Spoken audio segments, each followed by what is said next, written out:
అరే ఒక మాట, ఒక విషయం చెప్పనా? మా అల్లుడిని చెక్ చేయడానికి నా దగ్గర కొన్ని ప్లాన్స్ ఉన్నాయి. అందులో ఒక్కడ ఫెయిల్ అయినా ఈ పెళ్లి చేయడానికి నేను ఒప్పుకోను. నీకైతే ముందే చెప్తున్నాను, నా ప్లాన్స్ పాడు చేయకు. ఇదిగో, నువ్వు వాళ్ళని సపోర్ట్ చేస్తే నేను ఎంత మాత్రం ఒప్పుకోను, గుర్తుంచుకో. అలా కూర్చొని మీ ఫుట్బాల్ గేమ్ ఏదో చూసుకోండి. నేను మీ పిచ్చి ప్లాన్ లో మీకు హెల్ప్ చేయను. నేను ఆల్రెడీ మన అల్లుడి ఫోటో చూసేశాను. ఫోటోలో చాలా హ్యాండ్సమ్ గా ఉన్నాడు. నాకు చాలా నచ్చేశాడు. అతన్ని విసిగించకండి, లేదంటే ఇంకా మీరు జీవితాంతం ఒంటరిగా ఉండడానికి రెడీ అవ్వండి. ఒకవేళ మీరు వెళ్ళకపోతే నేనే వెళ్తా. ఇదిగో ఇదిగో వాగు, మన అల్లుడి ఫోటో చూస్తే సరిపోతుందా? అందంగా ఉంటే ఇల్లు గడుస్తుందా ఏంటి? ఆడవాళ్ళకి ముందు చూపు అనేది ఉంటుంది. తను మొదటి నుంచి ఎలాగే ఉంది.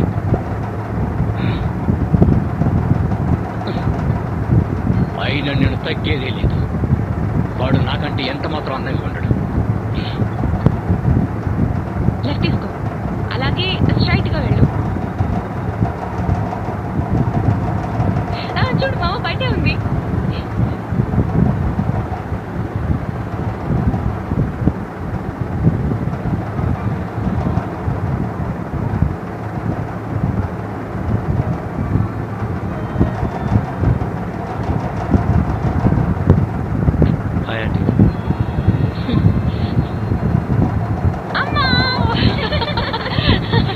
నా బంగారు, చాలా మిస్ అయ్యాను. ప్రయాణం ఎలా జరిగింది?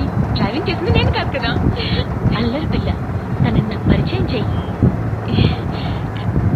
అమ్మా, ఎదిగో ఇతనే మా సీనియర్ జియోనే. జియోనే, ఈమె మా ప్రియమైన అమ్మ. హలో అండి. హలో, చాలా బాగున్నారు. నాన్న ఇక్కడ ఉన్నారు. మీ నాన్న ఇంట్లోనే ఉన్నారు. మీరు డ్రైవింగ్ చేసి చేసి అలసిపోయి ఉంటారు. రండి, ఫ్రెష్ అయ్యి భోంచేద్దురు. నేను కార్ పార్క్ చేసి వస్తాను.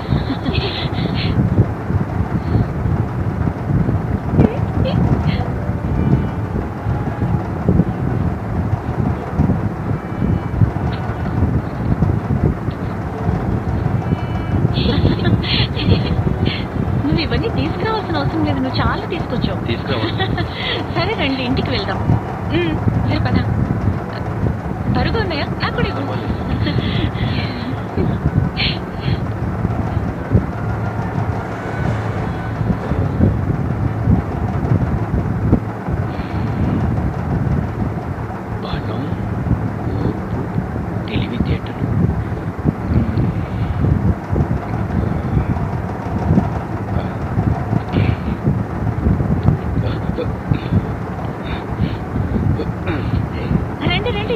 మొహమాట పడుకు, ఇది నీ ఇల్లే అనుకో. లోపలికి చూసి వేయాల్సిన అవసరం లేదు. మనం ఏమండి, వాళ్ళు వచ్చేసారు. నానా, నానా, ఇదిగో ఇటు చూడండి. తిను జియోనే. జియోనే, తినే మా నాన్న. హలో హలో నానా, జియోనే నీకోసం మంచి టీ లీఫ్ తీసుకొచ్చాడు. అయినా వాళ్ళ టీ మన టీ కన్నా ఏం బాగుంటుందో చెప్పు. సరే సరే, ఎలాగో తెచ్చాడు కాబట్టి వెళ్ళక్కడ పెట్టు. అతను మన కోసం చాలా తీసుకొచ్చాడు. చాలా స్నాక్స్, ఇంకా నీకోసం బర్డ్ నెస్ట్ కూడా తీసుకొచ్చాడు. Thank you. నువ్వు మా కోసం చాలా ఖరీదైన వస్తువులు తీసుకొచ్చావు. నాకు అవి ఎలా యూజ్ చేయాలో కూడా తెలియదు. నేను మీకోసం అన్ని రెసిపీస్ రాస్తాను. ఓకే ఓకే, అంత తొందర ఏం లేదులే. ముందు డిన్నర్ చేద్దాం రండి. వెళ్ళి చేతులు కడుక్కోండి, భోజనం చేద్దాం. బాత్రూమ్ అటువైపు కదా. ఏమండి, ఎందుకు ఇలా చేస్తున్నారు? ఇదంతా నీ తప్పే. కనీసం ఆ వస్తువులను ఎప్పుడైనా నీ జీవితంలో ఒక్కసారైనా చూసావో చెప్పు. నేను వెళ్ళి అందరికి భోజనం. సరే సరే, వెళ్ళు వెళ్ళు.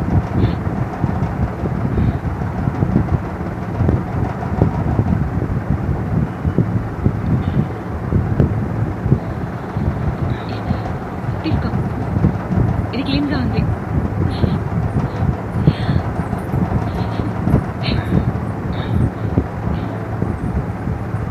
పర్వాలేదు, హైట్ బాగానే ఉన్నాడు. ఫిష్ ఫ్రై రెడీ అయింది, తీసుకోండి తీసుకోండి.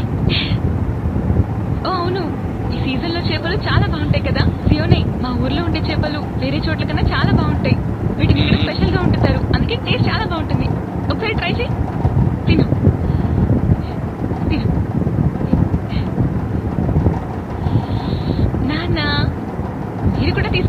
తినండి.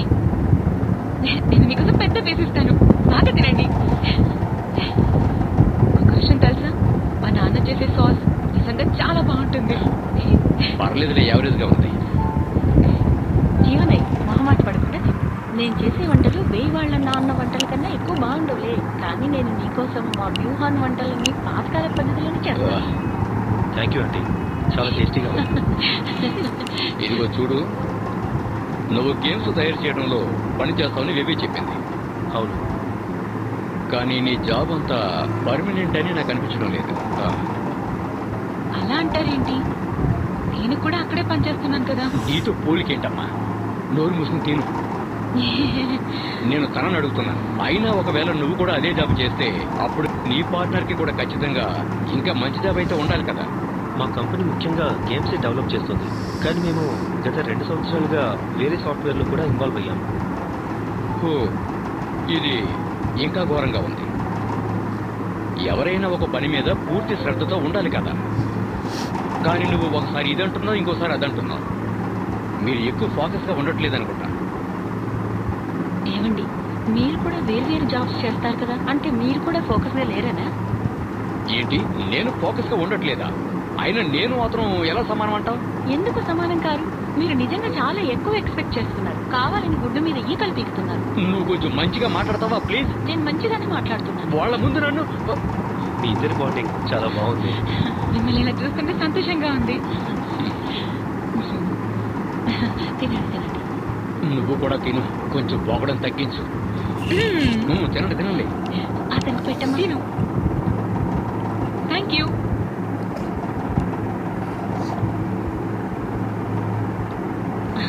జయానాయ్, నన్ను క్షమించు. ఈ రోజు వాళ్ళ నాన్నకి ఏమైందో నాకు ఇంకా అర్థం కావడం లేదు. ఆయన గదిలో నిద్రపోమని చెప్తామనుకున్నాను, కానీ ఆయన... అర్థమైంది. Thank you aunty. ఓకే, త్వరగా నిద్ర. నువ్వు డ్రైవింగ్ చేసి చాలా అలసిపోయి ఉంటాయి. డ్రైవ్ చేసినందుకు చాలా థ్యాంక్స్.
ఇదిగో బాబు, నీ వల్ల అవుతుందా? అయితే త్వరగా రా. ఈ క్వాలిటీ బాగుంది. ఆగు వివే, వివే వస్తున్నాను.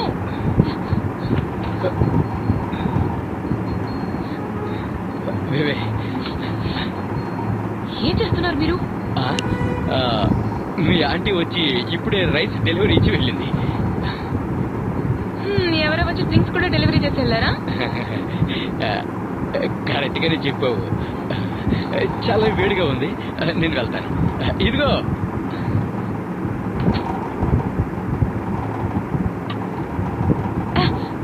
నాన్న ఏం చెప్తా చేస్తావా?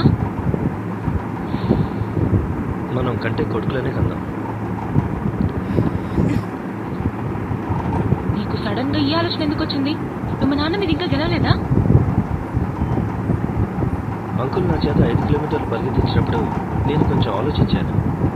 ఒకవేళ నాకు కూతురు పెడితే తనకి పెళ్లి చేయాల్సిన టైం వచ్చినప్పుడు నేను అంకుల్ కన్నా ఇంకా ఎక్కువ కష్టమైన టెస్టులే చేయాల్సి ఉంటుంది.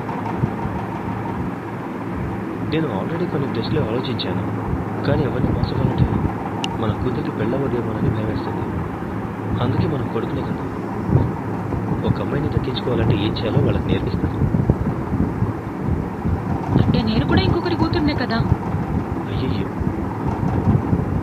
నా భార్యకి సడన్ గా అన్నీ తెలిసిపోతున్నాయి. మనం ఇంకా పెళ్లి చేసుకోలేదు. నేను మా నాన్న దగ్గరికి వెళ్తున్నా.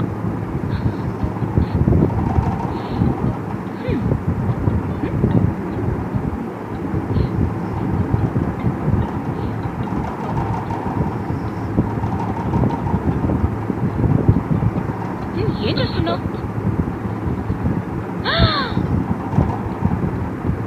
అసలేంటిది? మీరు చేస్తున్నది ఏం బాలేదు. ఆపు. ఇతరుల విషయాల్లో జోక్యం చేసుకోకు. ఇప్పుడు నువ్వు అతని ప్రేమలో పూర్తిగా మునిగిపోయి ఉన్నావు. మీ అమ్మకి అతను చాలా అందంగా కనిపిస్తున్నాడు. అందంగా ఉంటే సరిపోతుందా? కానీ ఫ్యామిలీలో ఎవరో ఒకరు అన్నీ చూసుకోవాలి. అది నేను చేస్తున్నాను. అలాగే నాన్న, నేను నీకు సోపేయడానికి ఇక్కడికి రాలేదు. జస్ట్ నార్మల్గా మాట్లాడదామని వచ్చాను. కానీ నాన్న, నువ్వు కావాలనుకుంటున్న క్వాలిటీస్ ఎందుకో కొంచెం వింతగా ఉన్నాయి కదా. ఇందులో వింతగా ఏముంది? ఎవరైనా ఒక స్టూడెంట్కి జాబ్ ఇవ్వాలనుకుంటే తను ఆల్రౌండర్ అవునా కాదని చూస్తారు కదా. అందుకే నేను మొన్న అల్లుండి టెస్ట్ చేస్తున్నాను. ఆ మాత్రం ఎక్స్పెక్టేషన్స్ ఉంటే ఏమవుతుంది? కానీ నాన్న, నువ్వే ఆలోచించు. ఒకవేళ జియోనే వాళ్ళ అమ్మ నాన్న కూడా నన్ను ఇలాగే టెస్ట్ చేస్తుంటే అలా ఎలా ఒప్పుకుంటాను నేను? దాన్ని నేను ఒప్పుకోను. నేను ఎప్పటికీ చాలా సీరియస్గా ఉన్నాను. దేవే, నేను మీ ఇద్దరికి మధ్యలో రావాలని అనుకోవడం లేదు. కానీ ఒక ఆడపిల్ల జీవితంలో పెళ్లి అనేది చాలా ముఖ్యమైనది. నువ్వు ఒక విషయం గుర్తుంచుకో. దీని గురించి ఆలోచించుకోవడానికి ఇంకొంచెం టైం తీసుకుంటే మంచిది. నీ భవిష్యత్తుకు సంబంధించిన నిర్ణయాన్ని ఇంత తొందరపాటుగా తీసుకోవడం ఏమాత్రం మంచిది కాదు. గుర్తుంచుకో. తను అన్ని విషయాల్లోనూ బాగానే ఉన్నాడు. తనకి ఏది చేయాలో ఏం చేయకూడదో అన్నీ తెలుసు. నిజం చెప్పాలి అంటే అప్పట్లో నేను ఉండేదానికంటే చాలా బాగున్నాడు. అతను ఇంకా కొంచెం ఎక్కువ పెర్ఫెక్ట్గా ఉన్నాడు.